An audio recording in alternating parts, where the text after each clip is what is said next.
आज आपण बनवणार आहोत व्हेज पुलाव. त्यासाठी लागणारे साहित्य सोयाबीन, शेंगदाणे, बटाटा, ओटाणा, गाजर, कांदा, टोमॅटो, कोथिंबीर, 1-2 हिरव्या मिरच्या, कढीपत्ता, तेल, तांदूळ, सगळे मसाले, अद्रक लसूणची पेस्ट आपण करून घेणार आहोत. आणि हे बिर्याणी मसाला टाकणार आहोत, थोडासा अंबारी मसाला आणि थोडासा तिखा लाल कलर येण्यासाठी टाकणार आहोत.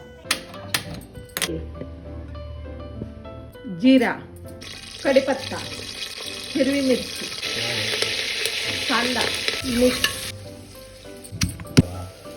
टोमॅटो, मीठ, लसूण पेस्ट,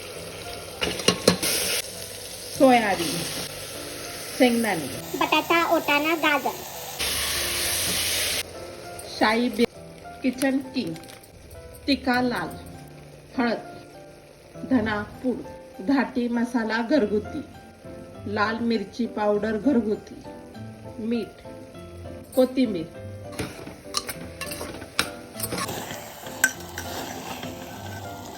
ते तांदूळ घालायचे.